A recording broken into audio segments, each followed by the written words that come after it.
Sir చెప్పండి. ఈరోజు state గవర్నమెంట్‌కి సంబంధించి గత ప్రభుత్వంలో మిగిలిపోయిన రైతులు బకాయిలు ఏవైతే ఉన్నాయో చెల్లిస్తా ఉంది. దాన్ని ఎలా చూస్తారు మీరు? ఇప్పుడు మనకి 2019-24 మనం ఒకసారి కనుక పరిశీలించినట్లయితే రైతులు వాళ్ళ ఒడ్లు వాళ్ళు అమ్ముకోవడానికి ఆయన పడిన బాధలు కుక్కలు కూడా పడలేనంత ఇబ్బంది పెట్టారు గవర్నమెంట్.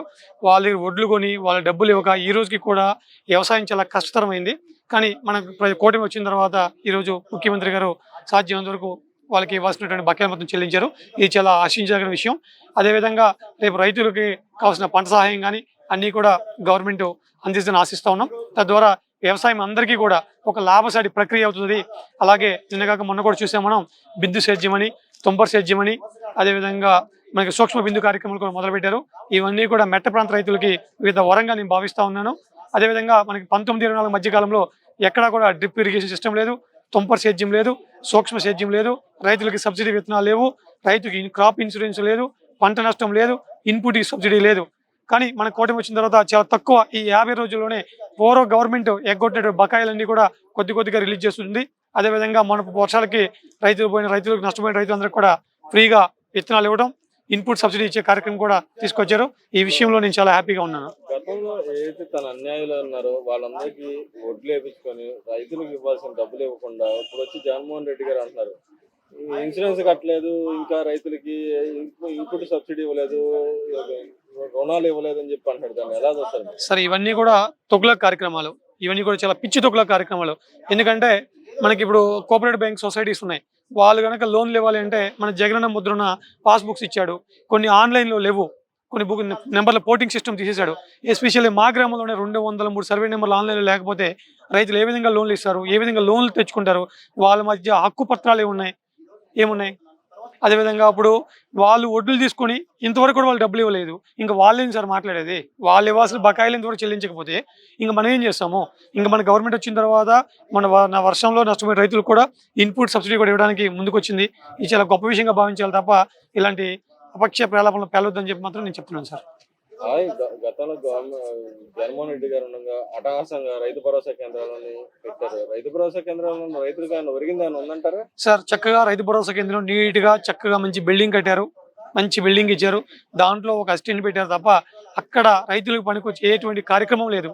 అదే మనకి పూర్వకాలం ఎలా ఉండేదంటే 14-19లో హార్టికల్చర్ ఇన్స్పెక్టర్, అగ్రికల్చర్ అసిస్టెంట్ వచ్చి రైతులకు డెమోన్స్ట్రేట్ చేసి పంటలో కీటకాలు ఏమున్నాయి, దానికి ఏం వాడాలి, సస్య సంరక్షణ అంటే ఏంటి అలా ఇచ్చేవాళ్ళు. వాళ్ళకి ఊరిని టర్ఫలిన్ పట్టాలు ఇచ్చేవాళ్ళు, జింకు సల్ఫేట్ ఇచ్చేవాళ్ళు, ఎరువులు ఇచ్చేవాళ్ళు సబ్సిడీతో. ఇప్పుడు ఏమి ఇస్తున్నారు సార్?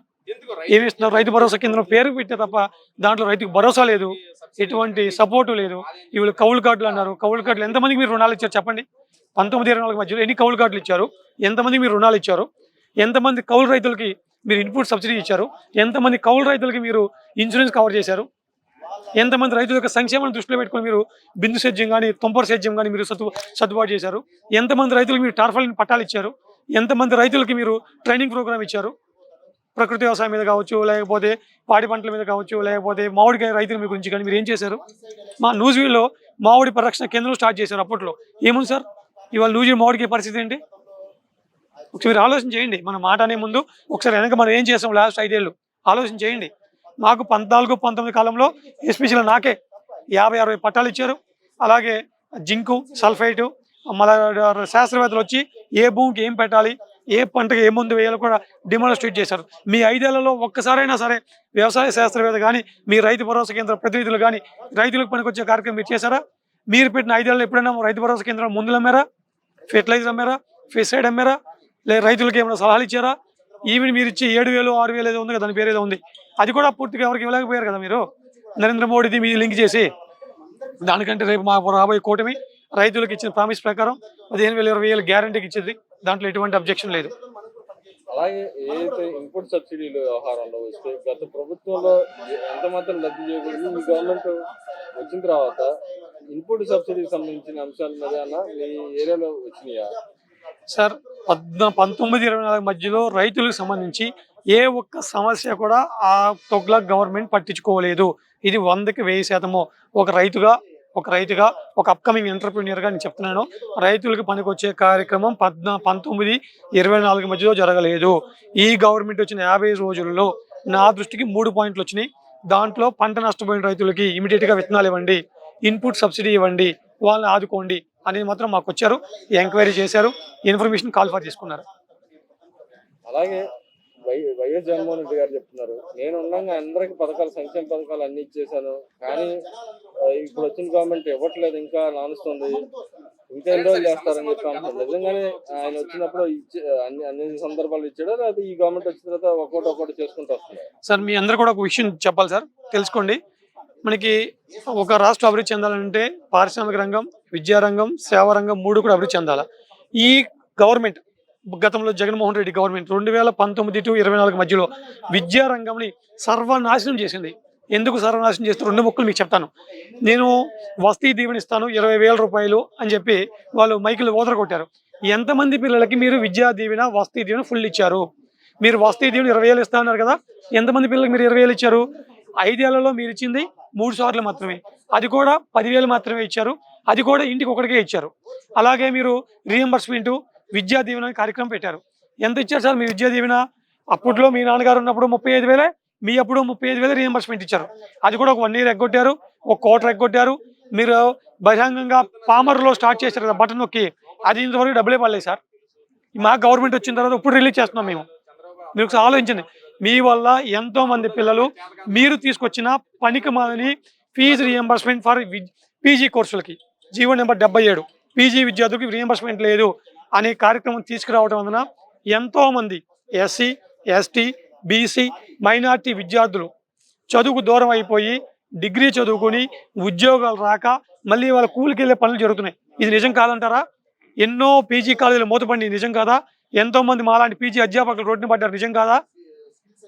ఇవాళ లోకేష్ గారు ఏదైతే గత ప్రభుత్వంలో మూసేసిన కాలేజీలన్నీ తెరిచి మళ్ళీ లెసన్కి అవకాశం కల్పిస్తా అని చెప్పారు, దాన్ని ఎలా చూస్తారు సార్?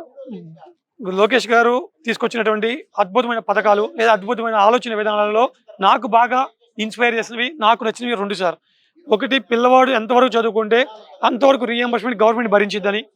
చదువుతో పాటు స్కిల్ ఎన్హాన్స్మెంట్, చదువు ఒకటే సరిపోదు సార్, చదువుని ఎక్స్ప్లోర్ చేయడానికి కావాల్సిన స్కిల్స్ని కూడా పెంచే స్కిల్ అసెస్మెంట్ సెంటర్ తీసుకురావడం, నాలెడ్జ్ హబ్ తీసుకురావడం, ప్లేస్మెంట్స్ ఉద్యోగ కల్పనలు తీసుకురావడం, ఫ్యాకల్టీని స్ట్రీమ్లైన్ చేయడం, ఇవన్నీ కూడా చాలా అద్భుతమైన కార్యక్రమాలు.